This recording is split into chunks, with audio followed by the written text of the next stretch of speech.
우리가 신앙생활을 하면서 누리는 은총이 있다면 구원의 은총과 하늘의 축복을 받는 은총이다, 이렇게 말할 수가 있을 겁니다. 그래서 구원과 축복, 이 두 가지는 신앙의 양대 산맥 같은 것이죠. 모든 신앙인이 추구하는 근본이라고 볼 수 있습니다. 내가 예수를 왜 믿느냐? 그러면 나는 하나님께 구원받으려고 믿습니다. 하나님께 축복받으려고 믿습니다. 두 가지는 기본이죠. 요즘 잘못된 신앙, 기복신앙에 대한 부정적인 태도도 있지만 종교는 기복적입니다. 기본적으로 기복적이죠. 하나님 우리에게 복 주시기를 원하시는 분이라고 성경은 분명히 말씀하고 있기 때문에 그렇습니다. 창세기 말씀을 읽어보면 하나님께서 세상을 창조하시고 인간을 창조하신 후에 가장 먼저 하신 일이 바로 복을 주셨다, 이렇게 알 수가 있어요. 창세기 5장 2절 말씀에 남자와 여자를 창조하셨고 그들이 창조되던 날에 하나님이 그들에게 복을 주시고 그들의 이름을 사람이라 일컬으셨더라. 할렐루야. 여러분, 그렇습니다. 하나님은 우리에게 복을 주시기를 원하시는 분이시다. 이스라엘 백성들을 대신해서 하나님 앞에 제사를 지내고 기도를 했던 제사장들, 그들은 반드시 백성들을 축복하는 기도를 하게 되어 있어요. 제가 사실 목사로 양천교회 부임을 받고 부임해서 담임 목사가 됐지만 여러분들하고 다 똑같은 신앙인이죠. 근데 하나님께서 제게 두 가지를 맡겨주십니다. 양무리들에게 하나님의 말씀을 전하라는 설교의 권한을 주시고, 또 한 가지는 축복의 기도를 하라는 축복 권한을 주시는 것이죠. 그래서 마지막에 이제는 예수 그리스도의, 이 축복 기도는 사실은 목사만 할 수 있습니다. 여러분들이 올라와서 다른 건 다 기도할 수 있지만은 목회자에게 주신 고유 권한이죠. 이스라엘 백성들에게도 제사장들이 하는 일이 있었는데 그 가운데 하나가 축복하는 기도를 하는 거였어요.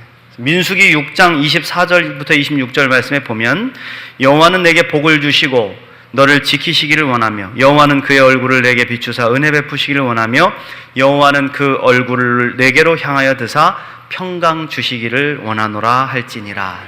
할렐루야. 그렇습니다. 여러분, 하나님은 제사장들에게 명령을 하신 거예요.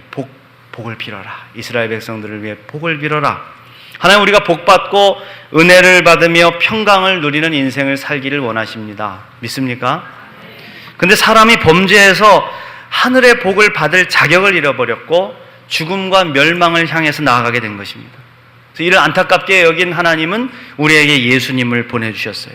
그 예수님을 통해 우리의 죄를 대속하시고 구원의 은혜를 주심으로 말미암아서 하나님이 본래 창조하신 은혜, 축복의 형상을 회복시키시고 우리를 다시 복받는 인생으로 변화시키신 줄 믿습니다.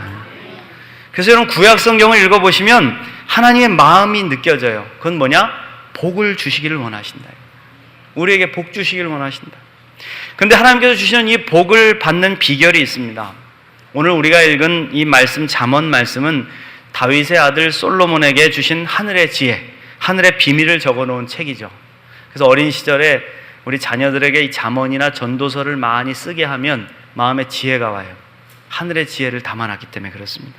그런데 이 세상의 모든 이치를 통달한 세상에서 가장 지혜로운 왕, 그러면 솔로몬 왕 그럽니다. 그가 말년에 자기의 아들과 믿음의 백성들에게 복을 받는 비결을 알려주려고 잠언을 기록한 것이죠.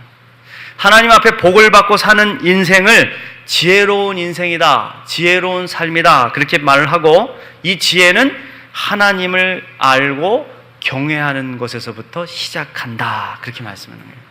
할렐루야. 오늘 말씀을 통해서 복받는 비결을 배우시고 우리 모두가 복된 인생을 살아가게 되시기를 간절히 축원합니다. 그럼 하나님께 복을 받는 비결이 뭘까요? 첫 번째는 하나님의 말씀을 마음으로 듣고 마음판에 새겨 행하는 것입니다. 우리가 다 말씀을 들어요. 이 자리에 앉아있는 분은 하나님 말씀 듣기에 오셨죠. 목사의 설교도 듣고 하나님 말씀도 읽고. 그런데 다 듣느냐? 그렇지 않습니다. 여러분, 앉아있다고 다 들립니까? 들으면 듣는 순간 이쪽 귀로 들어왔다 일로 나가는 분들도 계시고, 어떤 분은 앉아있는 순간에 아예 귀를 막고 듣지 않는 분들도 있어요. 하나님의 말씀을 다 들어요. 그런데 그냥 듣는 게 아니라 마음으로 듣고 마음판에 새겨라, 이겁니다. 이게 참 중요한 것이죠. 오늘 말씀 1절부터 보겠습니다.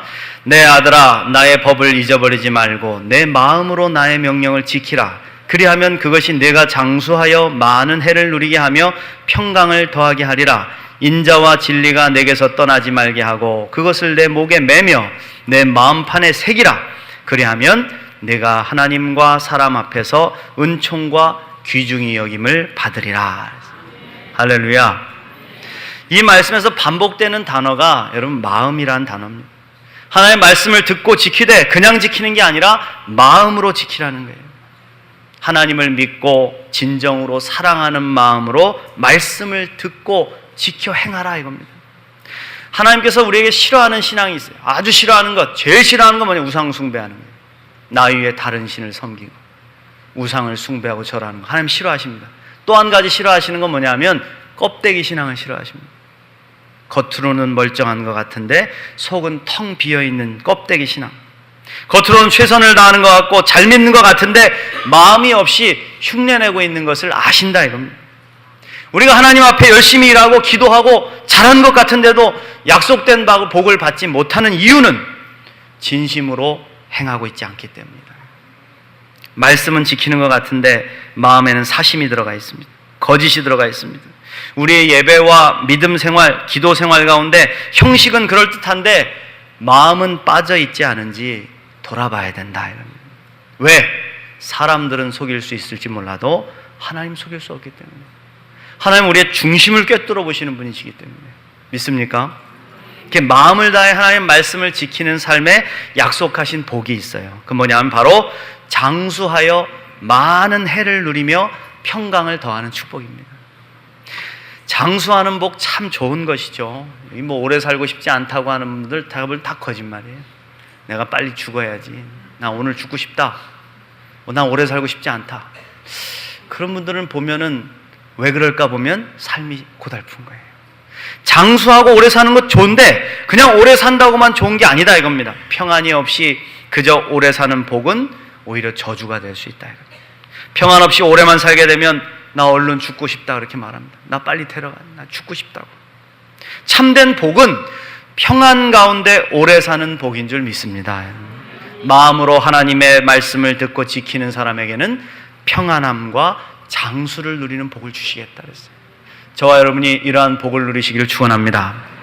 또한 우리가 하나님의 말씀을 마음으로 지키기 위해서 말씀을 목에 매며 마음판에 새기라 이렇게 말씀하고 있어요.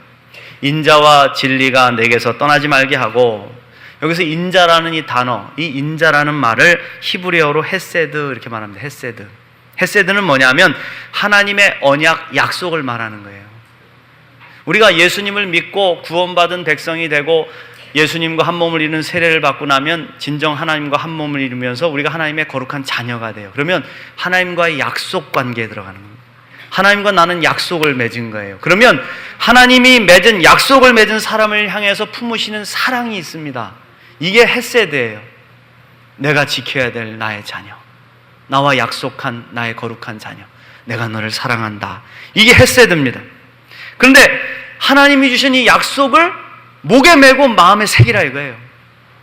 다시 말하면 하나님의 약속의 말씀을 여러분들의 삶에 가장 가까운 곳에 두고 지키라는 겁니다.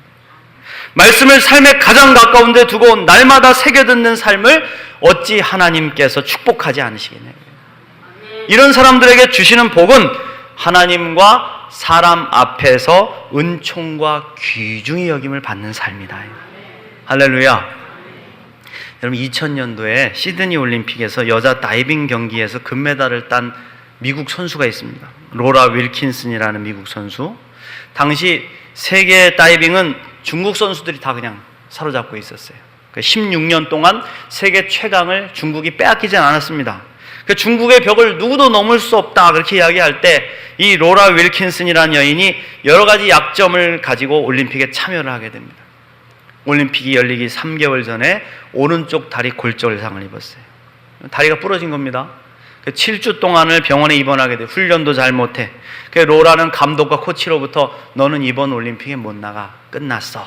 판단을 받았어요.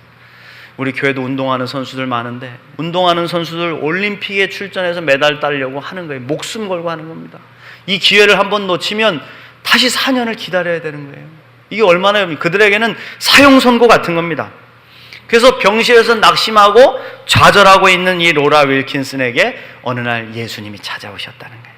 위로를 해주면서 빌립보서 4장 13절 말씀을 읽어주시더래요. 로라 윌킨슨은 예수님이 주신 이 말씀을 붙잡고 마음에 새기고 하루에도 수도 없이 묵상을 하면서 훈련을 하는 거예요. 부상을 이겨내는 겁니다. 감독과 코치와 의사들은 못 간다 그랬지만 끝까지 출전을 하겠다 고집을 하고 마침내 올림픽에 나가는 겁니다. 그리고 가까스로 올림픽에 출전을 했는데 결승에는 올라갔는데 5등이라는 저조한 성적이 됐어요. 사실 여러분 5등까지 한 것도 기적이죠.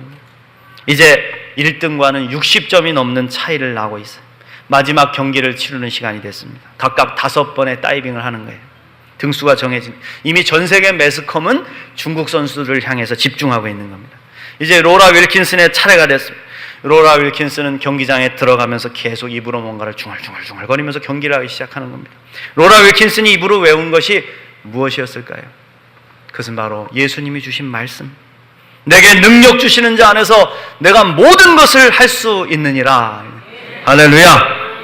이 말씀 붙잡고 마음으로 외치며 다이빙을 시작한 그녀는 놀라운 대역전극을 펼치기 시작하는 겁니다. 중국 선수들이 실수를 범하게 되고 로라 윌킨슨 선수는 일생에서 가장 완벽에 가까운 다이빙을 연출하게 된 거예요. 결국 10m 여자 다이빙 경기에서 금메달은 로라 윌킨슨에게 돌아갔다. 기자들이 찾아왔어요. 로라 윌킨슨에게 소감을 부탁했습니다. 그러자 그녀가 환하게 미소를 지으며 눈물을 흘리면서 그렇게 대답을 하는 겁니다. 저에게 능력을 주신 주님께서 이 일을 하셨습니다. 할렐루야. 여기 로라 윌킨슨은 36년 만에 미국에게 금메달을 안겼고요. 그 뒤에도 아테네 올림픽 세계선수권에서 계속 금메달을 따게 됐어요. 그리고 그는 가는 곳마다 하나님이 주시는 말씀을 외치며 하나님께 영광을 돌리는 삶을 살고 있습니다. 지금도 로라 윌킨슨이라고 여러분 인터넷에 쳐보십시오. 그녀의 이야기가 탁 인터넷으로 나와요. 얼마나 감동을 주는지 몰라요. 여러분 그렇습니다. 이것이 말씀을 마음에 새기고 순종하는 자에게 주시는 은혜죠. 그 축복은 하나님과 사람 앞에서 은총과 높임을 받는 거예요. 전 세계의 사람들이 보는 앞에서 높임을 받고 매스컴을 통해서 하나님의 영광을 돌리는, 할렐루야. 이러한 은혜와 복을 누리시는 저와 여러분이 되시기를 간절히 축원합니다. 두 번째로 우리가 하나님께 복을 받기 위해서는 하나님을 신뢰하는 삶을 살아야 된다. 여러분 하나님을 믿는다, 신뢰한다고 하는데 얼마나 신뢰하며 살고 계십니까? 혹여 이웃집 능력 있는 아저씨, 교회에 있는 힘 있는 집사님만큼도 하나님을 신뢰하지 못하고 살고 있지는 않냐 이겁니다. 입술로는 하나님을 믿어요, 신뢰한다고 말하는 게 있는데 진실로 하나님을 믿고 있냐 이겁니다. 우리 인간에게는 뿌리 깊은 죄성이 있습니다. 아담과 하와가 범죄해가지고 우리 마음속에 심어놓은 죄성이 있어요. 그 뭐냐 하면 스스로 똑똑하다, 스스로 옳다, 스스로 지혜롭다 여기는 교만함입니다. 그래서 스스로 옳은 대로 행하다가 멸망으로 가는 삶을 살아가는 것이죠. 사사시대를 보십시오. 사람들이 자기 생각에 옳은 대로 행하다가 심판을 받고 멸망을 받는 시대가 사사시대입니다. 오늘날 사람들이 그렇게 살아가고 있어요. 언제나 자신을 높이고 자기를 지혜롭게 여기고 스스로 높아지려는 교만한 삶을 살아가고 있다는 거예요. 그리고 그 속을 들여다보면 삶이 만신창이가 되어 있습니다. 오늘 말씀 5절부터 보시죠. 5절부터 보시면 너는 마음을 다하여 여호와를 신뢰하고 내 명철을 의지하지 말라. 너는 범사의 그를 인정하라. 그리하면 내 길을 지도하시리라. 스스로 지혜롭게 여기지 말지어다. 여호와를 경외하며 악을 떠날지어다. 이것이 내 몸에 양약이 되어 내 골수를 윤택하게 하리라. 할렐루야. 여러분 그렇습니다. 여호와 하나님을 신뢰할 때 가장 중요한 태도는 자기의 명철을 의지하지 않는 겁니다. 스스로 지혜롭다, 교만하지 말라 이겁니다. 우리가 하나님의 인도하심을 받는 인생을 살기 위해서는 하나님이 나의 인생의 목자가 되시고 주인이 되심을 인정해야 돼요. 우리가 하나님을 내 삶의 인도자로 인정하지 않고 들으려 하지 않는데 하나님이 우리 인생을 책임지실 이유가 없습니다. 하나님 없어도 잘 살아요. 하나님 계신지도 모르겠어요. 하나님 난 몰라요. 그런데 하나님이 굳이 우리 인생을 책임지실 이유가 뭐 있습니까? 하나님 말씀하셔도 우리가 듣지 않는다면 아무 의미가 없는 것이죠. 제가 유럽 여행을 갔을 때 스페인과 프랑스 두 나라를 인도하는 이제 가이드가 있었습니다. 스페인도 크고 이 프랑스도 큰 나라니까 한 사람이 가이드를 못해요. 각 나라의 문화와 역사가 다 다르고 배경이 유구하기 때문에 스페인은 스페인을 잘 아는 가이드가 나오고 프랑스는 프랑스를 잘 아는 가이드가 나옵니다.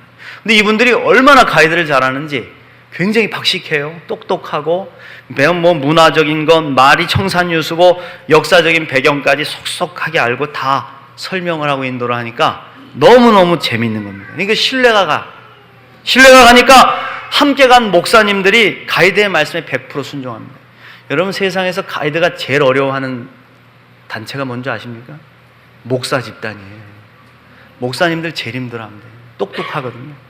근데 여행도 재밌고 가이드를 따라서 그냥 순종을 하니까 막 척척척척 이렇게 진행이 잘 돼. 그러다가 이태리로 넘어가 장소를 옮겨갔는데 상황이 달라진 겁니다. 여기 나온 가이드가 대학 다니는 학생이 하나 나왔어요. 그것도 음악 공부하는 학생이 아르바이트 한다고 잠시 가이드하러 온 거예요. 그냥 여러분 와보니까 상황이나 문화적인 배경이나 역사적인 것들을 목사님들만큼도 모르는 거예요. 설명을 하다 보면 그거 아닌데 한 목사님이 그래 놓고 그러니까 이 신뢰가 안 가는 겁니다. 신뢰가 떨어지니까 가이드 말을 잘 듣질 않아요. 결국은 몇몇 목사님들이 대열에서 이탈해가지고 자기 마음대로 행동하다가 이 길을 잃어버렸어요. 그분들 찾느냐고 하루를 완전히 망친 적이 있습니다. 여러분, 우리가 신뢰하지 않으면 길을 인도받지 못합니다. 우리가 하나님의 인도하심을 받으려면 인간의 명철보다 뛰어나신 하나님의 지혜를 인정할 수 있어야 된다는 거예요. 입으로는 하나님을 믿는다, 하나님이 주인이심을 인정한다 하지만 하나님을 가벼이 여기는 사람들이 많습니다. 믿고 맡긴다고 해놓고 다른 곳에 믿을 것이 없는지 두 마음을 품는 사람은 인간관계를 반드시 실패하게 돼 있죠. 그렇지 않습니까? 당신을 믿습니다, 맡깁니다 해놓고 딴 데다가 갖다 맡겨놓고 그런 거 여러분 몇 번 경험해 보십시오. 인간관계뿐만 아니라 인생도 망가지는 거예요. 저는 인생이 고달프고 힘든 분들을 가만히 봅니다.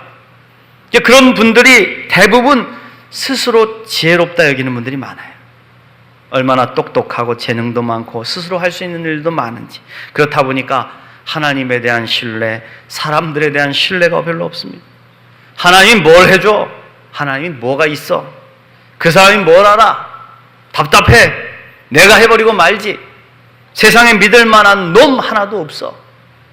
난 나를 믿어. 그렇게 삽니다. 그런데 가만히 보면 스스로 일을 만들고 스스로 일을 저지르고 스스로 책임을 지니까 인생이 그렇게 고달플 수가 없어요. 잠도 잘 못 자고 뼈도 바짝바짝 마릅니다. 골수가 마른다는 거 여러분, 그 인생을 경험해 보셨습니까? 잠도 못 자고 근심이 하루도 떠나지 않으면 뼈가 말라요. 뼈가 아픕니다. 잠이 안 오고. 이게 여러분 골수가 마르는 거예요. 뼈가 마르는 인생이죠. 근데 여호와 하나님을 신뢰하고 그분을 인정하는 삶은 하나님이 인도하시는 겁니다. 하나님이 지켜주시고 책임져 주시기 때문에 마음이 가볍습니다. 잘 돼도 하나님 탓, 못 돼도 하나님 탓할 수 있어요. 그때는 하나님께 맡겼으니까. 하나님을 믿고 맡겼기 때문에 하나님께서 우리에게 영적인 은혜를 끊임없이 공급해 주시고 평안한 잠을 허락하신다. 이게 어떤 약보다도 좋은 양약이 된다 오늘 말씀하잖아요. 잠만한 보약이 없지요. 우리가 마음에 근심이 있고 또 때로는 몸이 아프고 힘들어도 푹 자면 회복되는 거 아니겠습니까? 잠은 회복을 시킵니다. 그러니 우리의 골수를 윤택하게 하여 뼈가 마르지 않는 인생을 살 수 있게 한다 이거예요. 할렐루야. 사랑하는 성도 여러분, 여호와 하나님을 신뢰하시기를 바랍니다. 인정하십시오. 여러분 삶의 주인으로, 삶의 인도자로, 내비게이션이자 나침반으로 인정하십시오. 그러면 주님이 찾아오셔서 여러분의 삶을 지도해 주십니다. 지도하시는. 그러면 우리 삶이 평안의 인생, 골수가 윤택해지는 그런 풍요로운 인생을 살게 될 줄로 믿습니다. 마지막으로 하나님을 공경하고 징계를 달게 받는 참 자녀의 삶을 살아야 복된 삶을 산다. 하나님을 공경하고 징계를 달게 받는 자녀의 삶. 우리는 하나님의 자녀입니다. 믿습니까? 참된 자녀가 되었다는 것은 하나님과 우리 사이에 두 가지가 없어지는 것을 뜻합니다. 하나는 아까운 마음이 없어지고요, 다른 하나는 서운한 마음이 없어지는 것입니다. 무슨 뜻입니까? 오늘 말씀 9절부터 보십시오. 9절부터 보시면 내 재물과 내 소산물의 처음 익은 열매로 여호와를 공경하라. 그리하면 내 창고가 가득히 차고 내 포도즙 틀에 새 포도즙이 넘치리라. 내 아들아, 여호와의 징계를 경히 여기지 말라. 그 꾸지람을 싫어하지 말라. 대저 여호와께서 그 사랑하시는 자를 징계하시기를 마치 아비가 그 기뻐하는 아들을 징계함같이 하시느니라. 할렐루야. 우리가 하나님을 사랑하며 하나님의 참 자녀가 되었다면 하나님께 드리는 그 어떤 것도 아까워하는 마음이 사라집니다. 참 자녀는 그런 것이죠. 저는 우리 아들들과 많은 것을 함께 공유하고 함께 가지고 이렇게 삽니다. 물건들 갖고 싶으면 우리 아들들 언제든지 저한테 얘기합니다. 아빠, 이 시계 나 필요한데 주세요. 아빠, 이 운동화 제가 신을게요. 아빠는 또 사세요. 그러면 저는 항상 그래라 그럽니다. 왜? 내 아들이기 때문에 하나도 아깝지 않은 것입니다. 반대로 우리 아들들이 가끔 가까운 친척들에게 용돈을 받을 때가 있어요. 그러면 이 녀석들이 혼자 쓰지 않아요. 아빠, 뭐 필요한 거 있으세요? 아빠, 여름 운동화 하나 사드릴까요? 엄마 필요한 거 찾아 쓰세요. 기름값 하세요. 가끔 엄마 아빠가 돈이 없어가지고 통닭을 먹고 싶은데 시켰어. 야, 오늘은 내가 돈이 없다 그러면 아빠, 내가 낼게요. 왜? 내 자녀이기 때문에 그렇습니다. 참된 자녀와 부모는 상호간에 아까운 마음이 없어진다 이겁니다. 만약에 내가 아들에게 좀 돈을 주는데 아까워 죽겠다 그러면 호적을 다시 한번 보십시오, 여러분. 뭐 문제가 있을 수 있습니다. 하나님께도 마찬가지다. 하나님께 드리는 물질과 시간과 헌신이 아깝다면 아직 참된 자녀가 된 게 아니라는 거예요. 하나님을 아버지라고 부르는 자녀들은 하나님과 나의 관계 사이에 구분이 사라집니다. 하나님의 것이 내 것이고 내 것이 하나님의 것임을 인정하기 때문이죠. 그렇게 되면 이제 하나님께서 가지고 계신 모든 것들을 내 것으로 누릴 수 있는 복이 임하는 것이죠. 이런 삶을 사는 자녀들에게 하나님은 창고가 가득히 차고 포도즙 틀에 새 포도즙이 넘치는 복을 주신다고 약속하셨어요. 할렐루야.